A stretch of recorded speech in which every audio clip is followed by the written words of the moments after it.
و کارونه داسې دي چې په هغې سره په انسان باندې مالداري راځي. مسلمانانو ورونو، دې نه مخکې ویډیو کې مونږ هغه و کارونه بیان کړي چې د هغې په وجه په انسان باندې غربت راځي، فقیري راځي، محتاجي راځي.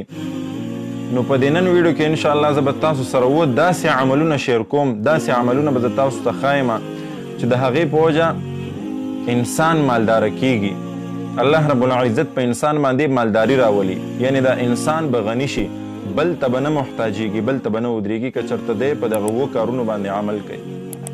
ما تېره ویډیو کې ویلو چې بکر موتی په نوم باندې یو کتاب دی، په هغې کې دغه خبرې ذکر شوي دي. نو هغه و خبرې کمې یو دي چې په انسان باندې مالداري راولي او بل ته نه محتاجوي، بل ته نه ودرئ د دغه کارونو په برکت سره الله رب العزت. نو هغه و کارونه دغه دي د ټولو نه لومبی چې انسان ورسره مالداره کیږي، الله رب العزت ورباندې مالداري راولي. هغه کار چې دی د ټولو نه لومبی چې دی هغه تلاوت د قرآن مجید دی.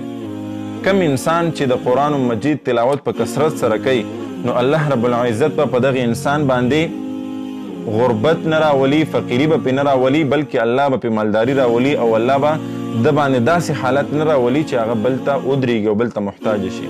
نو لومبی چې دی د قرآن مجید تلاوت دی. دویم نمبر دی مونځ کول، د مونځونو پابندي کول، مونځ په احسنه طریقه سره، په صحیح طریقه سره، خشوع وضو سره مونځ کول، دې سره الله رب العزت په انسان باندې مالداري راولي. دریم نمبر د الله رب العزت شکریه ادا کول. الله رب العزت چې مونږ او تاسو ته کوم نعمتونه راکړي دي، د دغې نعمتونو شکریه ادا کول. کم انسان چې د الله رب العزت شکریه ادا کوي، نو الله رب العزت به په ده باندې مالداري راولي او الله رب العزت چې کوم نعمتونه ده ته ورکړي دا به ورته زیاتوي. ځکه قرآن کې الله فرمایي بسم الله الرحمن الرحیم لئن شکرتم لازیدنکم ولئن کفرتم ان عذابي لشدید. الله فرمایي که تا چېرته زما په نعمتونو باندې شکریه ادا کړه، نو زه به دغه نعمتونه تا ته نور هم زیات کم، نور به هم درکم. او که چېرته تا زما د نعمتونو ناشکري وکړه، نو ولئن کفرتم ان عذابي لشدید، نو الله رب العزت فرمایي چې زه به تا ته په دغې ناشکرۍ باندې ډېر سخت عذاب درکم.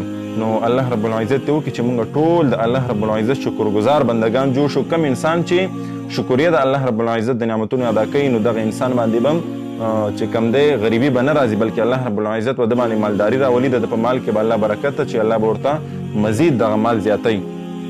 او ورپسې څلورم نمبر چې دی د الله رب العزت چې کم استغفار دی، استغفار کول، کم ګناهونه چې موږ نه شوي په هغې باندې استغفار کول.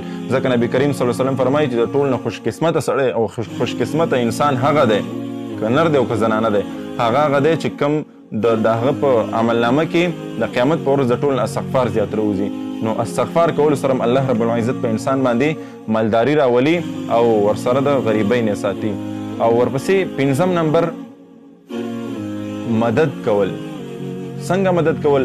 د نور مسلمانانو سره مدد کول، چې کم کمزوري مسلمانان دي د هغې مدد کول، هغې سره په دنیاوي امورو کې، دنیاوي کارونو کې د هغې مرسته کول، د مال لحاظ سره داسې نور د هغې چې کوم ضروریات دي هغه پوره کول، د خپل وس مطابق د هغې سره مرسته کول. په دې سره الله رب العزت انسان مالداره کوي.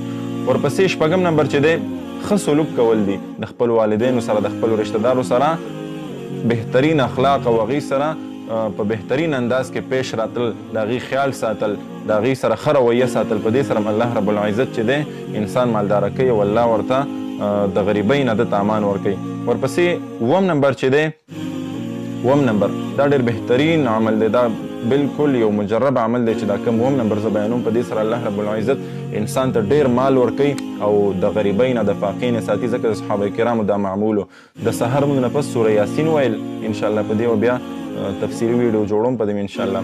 د سوره یاسین په فضایلو ورسره د ماښام مونځ نه پس سوره واقعه ویل، دا ګوره ثابت دي د صحابه کرامو د معمولو د عملو د هغې چې ماښام مونځ نه پس سوره واقعه به هغې خامخا ویله. نو په دې سره الله رب العزت د انسان د فاقې نه، د غریبۍ نه، د محتاجۍ نه ساتي او الله ورته ډېر مال ورکوي، پاک مال ورکوي، حلال مال، خوندور مال الله ورکوي.